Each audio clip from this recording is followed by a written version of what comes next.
Hello, everyone. My name is Mia Kirby. I'm a senior at Chico State, and I'm going to be presenting on where did all the homes go? This is a connection between homelessness and affordable housing crisis. Please enjoy, and let's get started. Well, hello, everyone. So I'm going to start my first slide, and basically, this is statistics and the connections between homelessness and stabilization. So I want to talk about first of that shortage of affordable housing negatively affects the health and stability of children and adults. So there's a shortage of housing all around the country, specifically New York, California, and New Jersey has the highest rent control, and it's very rare. Or has no rent control actually, and it's very rare. And there's also the most people living in these states in the country. So I'm basically going to talk about a couple articles in which I found that basically talk about, because I believe that there's three reasons of why the affordable health crisis is not as strong as it should be. One is that there's government inconsistencies, there's homelessness, and then there's a health crisis. So in these three aspects, I'm gonna bring up in these my slides. So for the first one, I want to talk about the homelessness crisis. So, and basically, America has come up with systems in which they believe that help individuals. So, they've created like social housing programs. So, these are public housing and subsidized housing. Public housing has a problem with these housing markets because it goes on a lottery basis. So, it's just basically off of luck. So, to get in these homes is off of luck. But if you're living in LA where there's more than so many people trying to get into these homes and you're one out of like say 55,000, it's gonna be hard to get into a lottery and win it. It's really like playing lottery. And then there's also another one, the voucher system, which is what this is housing. So these homes are connected to vouchers in a way. So these vouchers pay 30% of the income, and then the landlord will pay the rest. So I believe this is a good way because it builds the foundation of like the resident of the home paying, like working and making a wage, but not wait. If they can't make all the money, they still have a backup system where the landlord does pay half the rest of the 70% of the rent, which is nice, especially with minimum wage. And if you have three kids and you're only mother, there's different aspects in a way of not being able to pay full rent, especially when rent's really high in LA County. And then basically the problem with that one is the vouchers, and then so the vouchers, and for instance, in Los Angeles County, there's 600,000 residents applying for vouchers, but there's only 2,400 vouchers available. So there's just not enough public housing for the amount of people who need it. And if you don't have public housing, if you don't have ability to be able to win the lottery or to become into one of these voucher systems, what are you supposed to end up doing? You're supposed to end up in the house on the streets because there's no other way to pay for rent. There's no other way to find a house to rent if you do have the money because you're stuck in these lottery systems of if you just don't make that much money, you can't find a place to stay. But if you don't make enough money, or if you're just not lucky enough, you can't get into public housing that the government has set up for you. And then, secondly, I talk about how the pathway of children not having a stable home has simply led to adult homelessness. The more moving around equals to less stable a child remembers, and the less stable the child ever feels. There's a noticeable homeless there's noticeably a homeless problem, and it starts with the school dropout rate and when kids are living in project housing. They would never be in good neighborhoods or be around and they're always going to be around the low income parks, low income schools, low income systems, and the government systems of which is set up in a way of making sure that the low income individuals stay in the low income communities.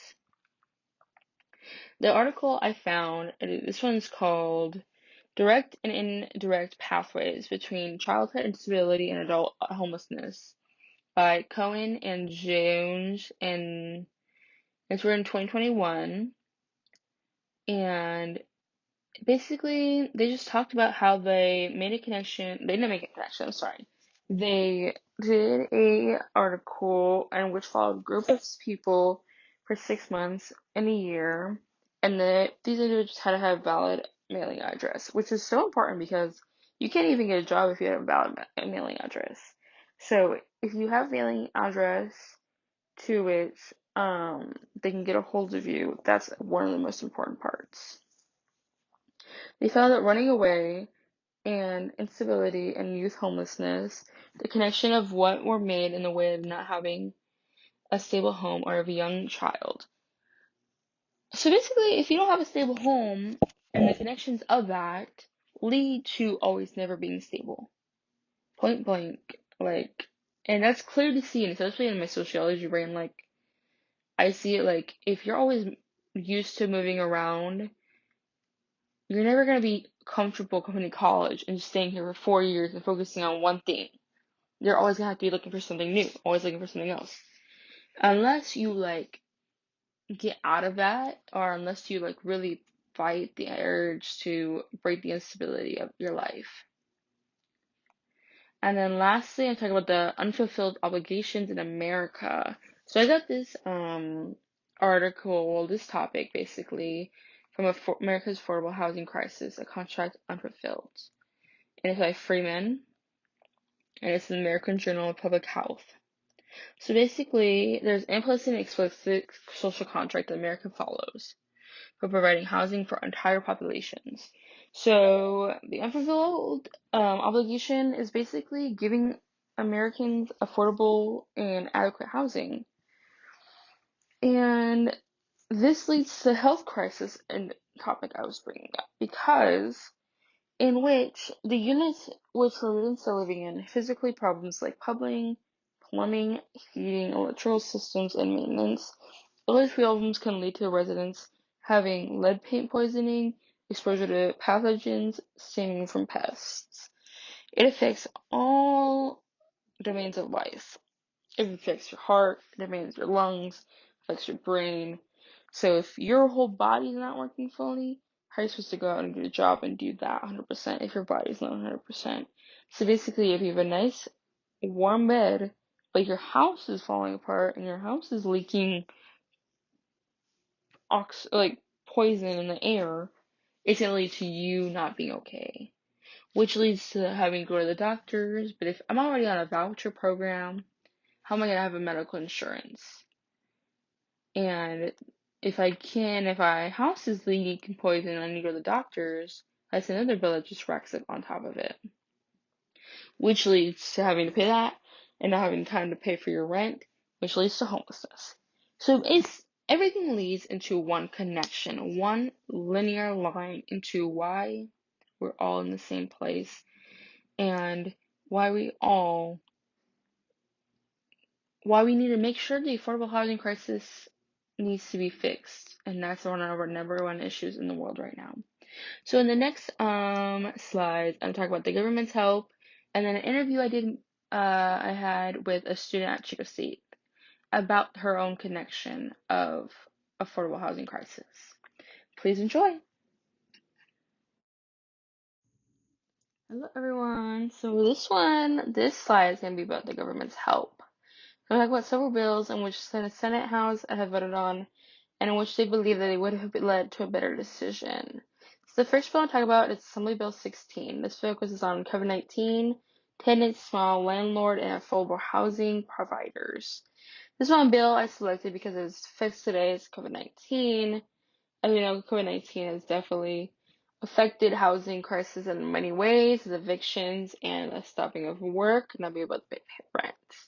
So this bill was introduced by Assembly Member Chu on December 7th, 2020. The way that this bill works is it establishes a stabilization program with tenants, small landlords, and affordable housing providers. This bill would authorize the Director of Housing and Community Development to implement the program, and that the bill will require the program to be implemented through the funding that the Budget Act has uh, made. So the funding of stabilizing COVID-19 housings will not come out of the taxes of Americans. It will come out of the fund that has really been set aside for the budget of affordable housing. The second one is Senate Assembly Bill 1551, which is found that believe that it would help the case of planning and zoning development bonuses. It was introduced by member San Diego. This bill would basically help make the products to build a home less money, be cheaper. Because right now, one of the problems of affordable housing is that the houses are just too expensive to make.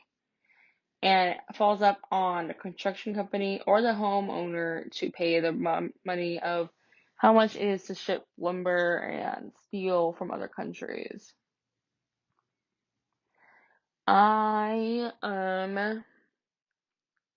This bill will work on the boundaries of local governments and near schools to help build the houses of near the schools to make make children come into those neighborhoods and have those safe neighborhoods with new homes. And then lastly, the last bill will be Senate Bill 679. And this focuses on Los Angeles County and the housing crisis. This was introduced by Senator Kamlager, and this would increase the supply of affordable housing in Los Angeles County by providing for significantly enhanced funding and technical assistance at a low cost. And this basically works from a regional level of renter protections, affordable housing prevention, and affordable housing production, which are the three things we mentioned today. And also the other government laws that I've also talked about. So affordable housing production, like the lumber and the steel, I was literally just talking about 1551. Right of protection for rent control. And we know in San Francisco, as we mentioned on the slide before, or two slides before, that it's different it works different in different ways. And LA County has one of the biggest populations, so the rent control can be different than in Butte County.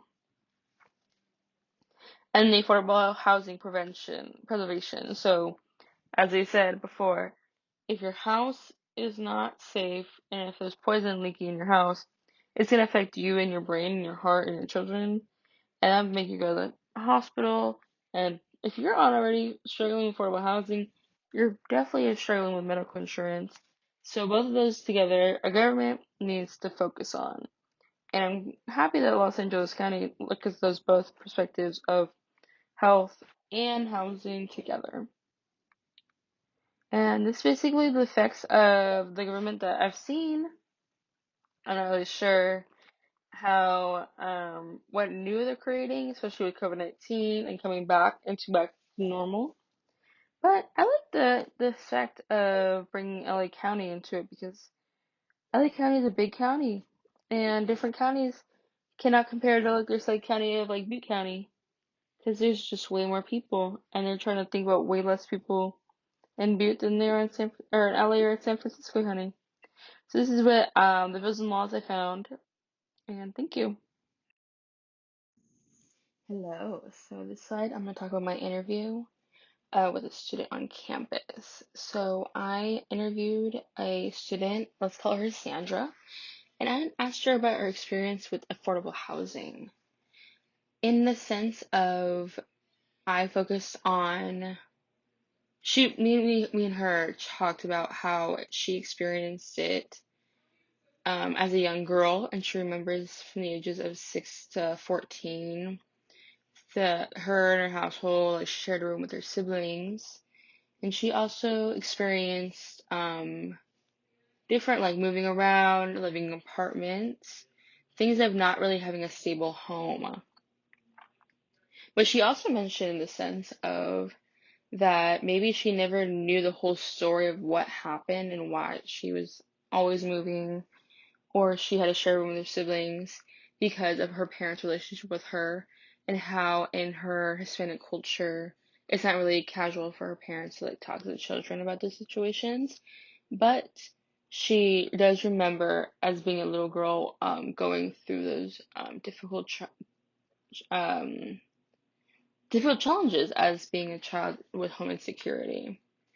And she also lastly mentioned like how she was getting out of the home insecurity by coming to college and getting a degree, and how she wanted to remembers those moments and she never wants to give like those her future children those same experiences, which I definitely understand. I completely in the same way.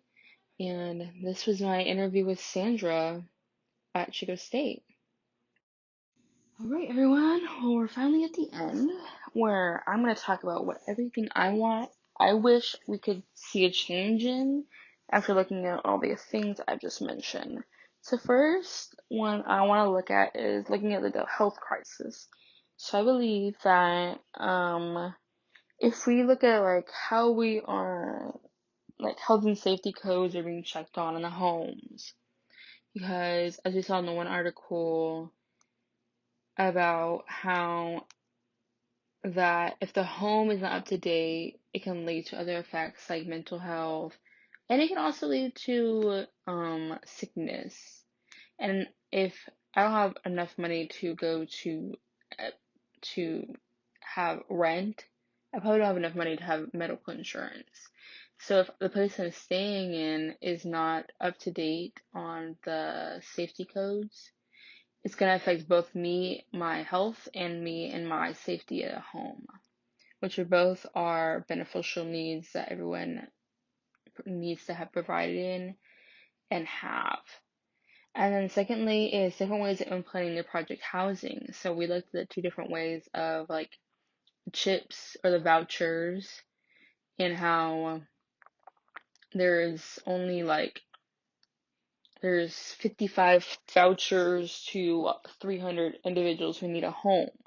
So I don't know, so implementing different like voucher ways of helping individuals get into a home, or building the more housing, affordable housing project homes, which might lead to different aspects of the supply thing that we were talking about earlier, about how supplies are costing more, so the houses are costing more to get built. So definitely these everything leads into two-way streets, I believe. Everything affects the other.